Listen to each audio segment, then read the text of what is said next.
So good evening and welcome to another Facebook Live. For those of you that don't know me, my name's Rick Cardwell and I'm a therapist. And this Facebook Live is about sleep. And I've done Facebook Lives about sleep before.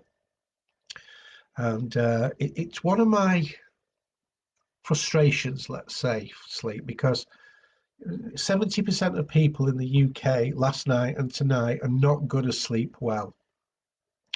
And regardless of your circumstances and situations, and I'm ruling out young children and illnesses and the obvious reasons why we may not sleep.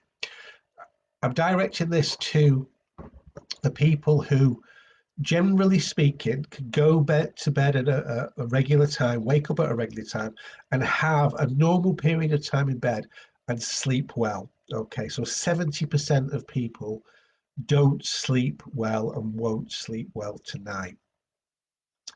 And I want to explain to you something about sleep that I want people to get into their heads because um, it's just so important. You know, sleep is so important. I bang on about sleep. All my clients from week one, I'm going to teach them how to sleep. I'm going to bang on about sleep, that you practice good, healthy sleep for the rest of your life, from today forever. And those are the processes I go through. But I want to touch on a few things today. And I want to tell you why it's your fault that you're not sleeping. Okay. That sounds a bit harsh because you're thinking, well, I've got anxiety, or, I've got these problems in my life that you don't know about, and da da da da. And I get all that. I get all that. But if you are not doing the things that you should do to get good sleep, then it's your fault you're not sleeping well. And that is, so many clients I've had that say after 1 week they're sleeping better. After 2 weeks they're sleeping better again. After 3 weeks, brilliant. A month, fantastic. Okay. And there's no reason why you cannot sleep well.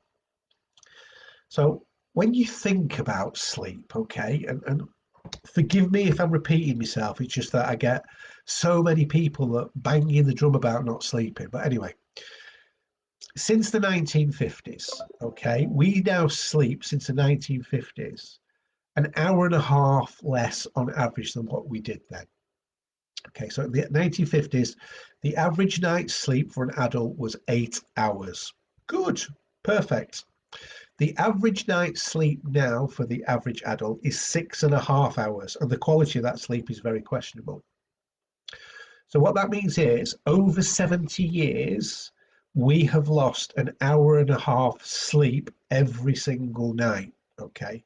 And our brains do not evolve over 70 years to adapt to less sleep. It might adapt over a few thousand years to adapt to less sleep, but not over 70 years. Okay. So obviously, the reasons why we're sleeping less than the 1950s is, well, in the 1950s, they had electric light bulbs.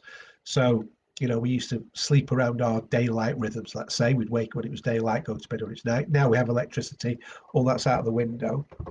So in the 1950s, sleeping 8 hours with electricity. Anyway, the world is moving at a much, much faster pace now. Technology, internet, we get more done, we work longer hours. So consequently, we have more anxiety, we have more stress. Everything is moving so much quicker, and there's so much pressure on our poor little brains to cope that our sleep is suffering for that. 6.5 hours is average. So if you're sleeping 7 or 8 hours, you're doing well. Suggests that a lot of people are only sleeping for 5. That is quite scary. Now,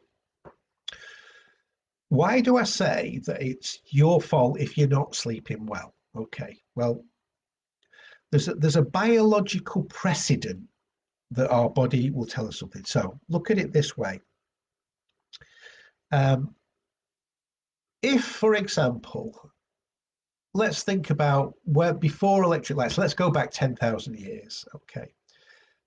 10,000 years ago, we'd sleep in caves and work around daylight, basically.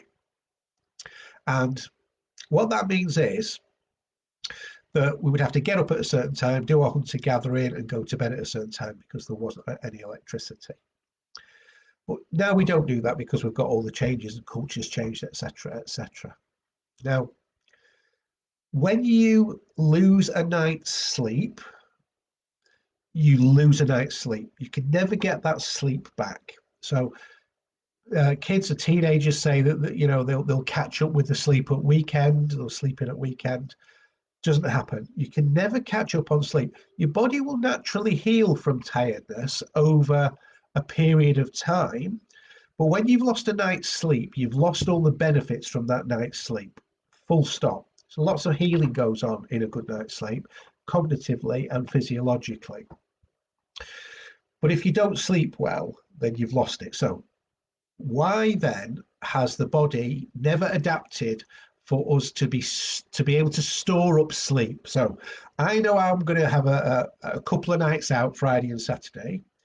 I will sleep well Monday, Tuesday, Wednesday, Thursday, and bank that sleep so that I can draw on that sleep for Friday and Saturday. That's how we try and think. Okay. Well, the body has got a biological precedent for this. So let's go back to hunter-gathering. Our bodies then would feast and famine. So what that means is in the summer, there would be lots of, we'd feast well, the berries and all of those things and vegetables all through the summer as ancient people, cavemen, whatever you want to say, we would feast and we would get fat. We would fatten up through those, good times. And what that fat is doing is preparing us for the winter, for the hard times when there wasn't as much food to eat. It was much more difficult.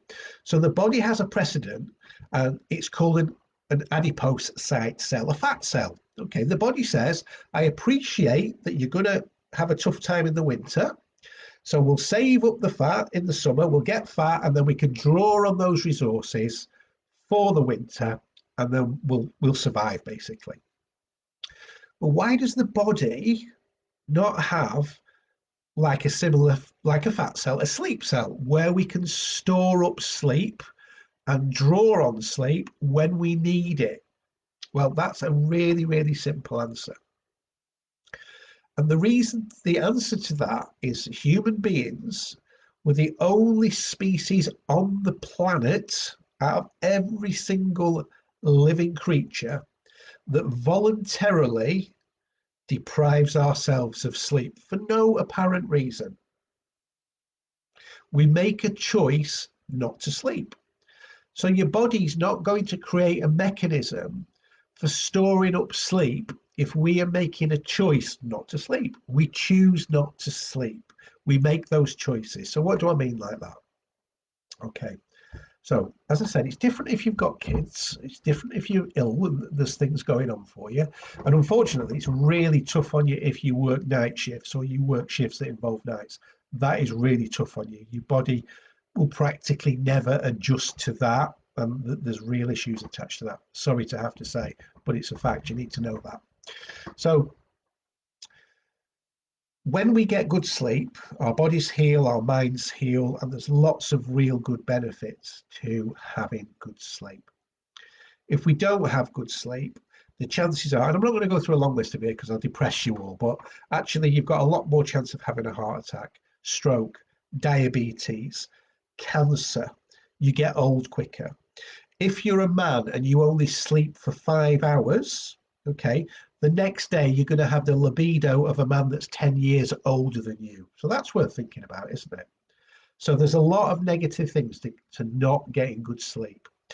But why do we not get good sleep? Because we make decisions not to sleep well. Okay. The times I've put out, posts to tell people how to sleep, giving instructions, and perhaps people either aren't getting it or whatever. But anyway, let me tell you some facts about sleep. I think the most scary thing about sleep is the fact that we're likely to get dementia 10 years earlier if we don't sleep well. That's all to do with REM sleep and flushing out these proteins. We have a beta amyloid protein that builds up during the day. That goes when we get good sleep.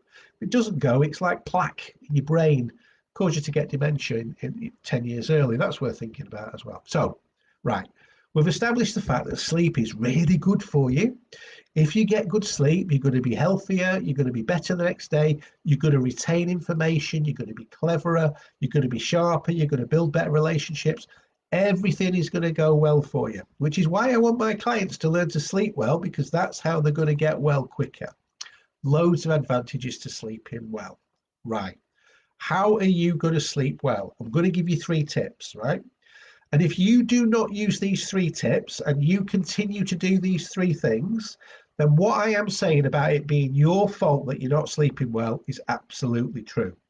Because I am telling you that if you do these 3 things, or one of these things, 3 things, you're going to sleep a bit better. And if you practice good sleep and you put more good practice into place, you are going to sleep better and better. If you don't, then you're not going to sleep well. Whose fault is that? Have a guess. Okay, so tip number 1, and this is really crucial.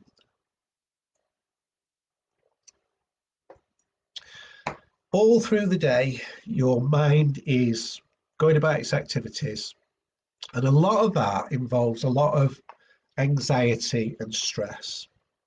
We know that most people in the UK or most people in the Western world are very stressed most of the time.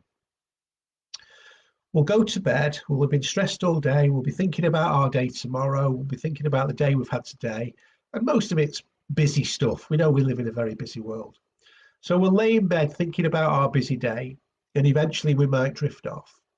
Then we'll wake up about 2 o'clock thinking about our busy day, or a bit stressed, and we might struggle to get back to sleep. And then we'll wake up about 4 o'clock thinking about our busy day ahead, and what about this and what about that? And then we might wake up again in the morning and we get straight out of bed and we go into our busy day. So what we don't do is we don't give our mind a break from the stress and anxiety that we constantly subject to. Now, this is the best tip I'm going to tell you. I talk about the conscious mind and I talk about the subconscious mind. Okay. So your conscious mind is what you're using now. Your subconscious mind is what you will is wide open when you're asleep. And your subconscious mind is very black and white, very simplistic. In whatever you put into your subconscious mind, it will take it on board, it will hold it, it will process it, and that's how it works. So as you're falling asleep, your conscious brain's going to close down, you're going to sleep. Your subconscious brain's going to become open, more wide open. Now, whatever you fall asleep thinking about, procrastinating about, as your subconscious brain, your conscious brain closes down and your subconscious opens up, whatever you're feeding it with your thoughts as you fall asleep, what it's going to think about all night and wake you up at 2 o'clock, and wake you up at 4 o'clock, and wake you up worried about it in the morning. Because that's what it does. You give it information, it will process it. Whatever you want to give it, it will process. And that's what it will marinate in all night. Okay, so tip number 1, you prepare yourself for sleep by going to bed, getting yourself comfortable, doing a couple of bits of breathing exercises to relax.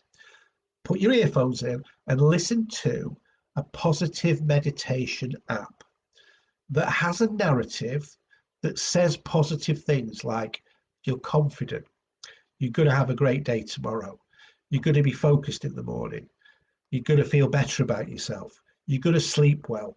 And that information is going into your subconscious brain as it becomes wide awake as you fall asleep. Not the stress about the meeting tomorrow or the stress about the meeting with kids and school. No, it's giving you positive affirmations that feed your subconscious, that just processes that information as it's fed as you're falling asleep. Then it will marinate in that all night. And instead of you waking up at 2 o'clock thinking about your stress and anxiety, and 4 o'clock thinking about your stress and anxiety, this will see you through the night because your subconscious brain has been pre-programmed as you're falling asleep to think and focus on something else throughout the night. Okay, that's how easy it is to fall asleep without worrying. Okay, so if you don't do that and you fall asleep just generally with your thoughts, whose fault is it that you're not sleeping well? Have a think about it. Okay, tip 1, start to meditate every night for the rest of your life, falling asleep to something positive. I guarantee you it will work. Practice, practice, practice. It won't be perfect at first, But I'll guarantee you, as you work and as you move through a few weeks and you continue to do it, you will sleep a lot better. Okay, tip one. Tip two, stop drinking alcohol. Stop drinking alcohol to help you sleep. Stop drinking alcohol to take your thoughts away from negativity and to uh, dull your anxiety or your stress. Stop drinking alcohol. Okay. So, again, alcohol does not help you sleep. Full stop. This is well researched, well documented, well proven that alcohol does not help you sleep. What it does, it sedates you. So when it sedates you, that means you go unconscious. Being unconscious is not asleep. Okay. Sleep researchers have proven that if you have a drink before you go to bed and you're just okay, you're just comfortable, and you were asked in the morning, so this is done in sleep research centres, you were asked in the morning, how many times do you think you woke up? The average answer, 3 to 5. It's more likely to be 10 to 15 times that you're waking up in the night, but you're not remembering. So you're not getting to good levels of deep sleep. You're waking up a lot because you're never actually falling properly asleep. You're just sedated. Sedation is not sleep. Same with sleeping tablets, by the way. If you want to take sleeping tablets for sleep, you're just sedated. They're actually on the AMA, the American Medical Association now, does not advise the use of sleeping tablets because there is no benefit to them whatsoever. And there's no greater effect. It's the same effects as a placebo tablet as well. So sleeping tablets, alcohol, they're not going to help you. Okay. So tip one, meditate. Tip two, no alcohol. And tip three, the biggest fault of all is your mobile phone. Okay. Don't use your mobile phone half an hour before you go to bed. If you do, and if you look at it in the night and you don't sleep well, whose fault is it you're not sleeping well? Let's have a think. Okay, I'll tell you now. Mobile phones are a problem for two reasons. First of all, they give off a blue light, as does your iPad and your television. Half an hour before bed, don't do it. And that blue light is daylight. And the daylight that comes off a mobile phone is what we have been conditioned to wake up to for millions of years. Every time you look at that blue light on your phone, your brain goes, it's wake up time. The worst thing that you can do in the night is look at your phone because your brain is going to think wake up time. We've done it for tens of millions of years. It's not going to change. Okay. Don't look at your mobile phone. Okay. You can now put your mobile phone onto a night mode that turns the screen yellow that stops that blue light. That's quite handy. However, what happens with the human brain, and the research around this is really more to do with teenagers since 2012. Technology is marvelous, but what happens is with it, and particularly with younger people, with social media, with all the stuff that goes on there, because our brain is designed to lean towards negativity, every time you go on Facebook, every time you get a ping for an email, every time you get a message, your body goes into a state of fight or flight because it presumes it's going to be bad news. What that means is you'll go into fight or flight, you'll get some adrenaline, you'll get some cortisol, which will absolutely wake you up, and you will worry about what it is. And it creates a state called anticipatory anxiety. So having your phone around naturally makes you anxious, naturally gives you those fight or flight chemicals that are going to keep you awake. And they will keep you awake as long as you are using that mobile device. Now, of course, you're going to get to sleep sooner or later because you have to, but the quality of your sleep is not going to be as it should. So I'm not going to go into loads and loads of details about what this does to you. I've done a sheet about it somewhere. If you want more information, let me know. But I'm asking you, if you want to get good sleep, start tonight by not having your mobile phone. If your alarm clock's on it, let me know. I will give you £2 to go and buy from B&M Bargains an alarm clock. You can keep your mobile phone at the other end of the room.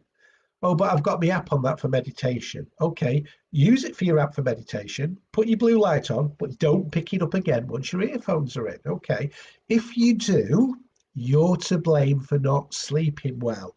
It's your fault. But I have anxiety. You have anxiety partly because of your mobile phone. You're feeding the anxiety. Think about it. Stop using it. Okay. Meditation before you sleep. Go to sleep with something positive. positive affirmations, some sort of narrative that makes you feel good. Fall asleep to that, you'll sleep better. No sleeping tablets, no alcohol, caffeine as well. No caffeine after 2 o'clock in the afternoon. And thirdly, ditch your mobile phone, your iPad, and your television half an hour before you want to sleep. Okay, that's just 3 things out of probably 30 things I could ask you not to do. If you start doing those 3 things tonight and you do that for a week, you will start to sleep better. If you carry on doing those 3 things, then please don't put posts on Facebook saying I can't sleep, because you can't sleep because you're not allowing yourself to sleep. You're punishing yourself. Just stop doing it or accept the fact you're not going to sleep. It's your fault. Okay. So I hope that helps. And I hope you'll take on board at least one of those 3 things, and maybe the second one next week and the third one the week after. Hopefully, all 3. Just try it. Just try those things and see what happens. Make a start. Suppose you sleep 20% better than you are now, 50% better than you are now. Result. But sleep is so important for the whole of the rest of our life. Everything about our day has revolved about getting a good night's sleep. Our moods, our empathy, the way we communicate, the way we learn, the way we store information. The less sleep we get, the less the quality of our lives are. And that is just so important because we get one shot at this life. So sleeping is absolutely necessary to make the most that we can about it. And I know you've all got your own issues and all got your own problems, and I get that. Make a start to do something for yourself. So any questions, PM me, stick them on the comments, beat me up if you like, come back at me, kick my head in. I don't care. Let's have it. Give me your complaints. Tell me what your things are. I'll try and give you some answers. I'm only telling you stuff here that research has shown over millions of people actually works. You might be, not one of those million people. For some reason, you might be different. I don't know. But if you haven't tried these things, then don't complain to me until you have. And if you have tried them, you can't sleep, then speak to me and we'll try and figure out what it is. But basically, a lot of you are not sleeping. It's your fault. So thanks for watching. I hope I've kicked a few of you around a bit. I hope I've beat you up a little bit, because genuinely, I want you to have better lives. I want you to sleep better. I want you to have better quality lives for yourself, for your children, for your work, for your happiness, for your, enjoying your fun time at weekends when you're not busy and being able to deal with that. So please take on board what I'm saying. I'm on your side, guys. I'm trying to help you here to have a better quality life. So thanks for watching. I'll be back tomorrow with another Facebook Live. No idea what it's going to be about, unless you've got a lot of sleep questions for me and I can beat you up again tomorrow. So thanks for watching. Keep the comments coming. If you do want any professional advice from me, or certainly professional services, PM me, click on my banner. You can have a free 45-minute strategy call where we can look at some issues together. But in the meantime, I hope you sleep well tonight, and I shall speak to you tomorrow on another Facebook Live. Thank you for watching.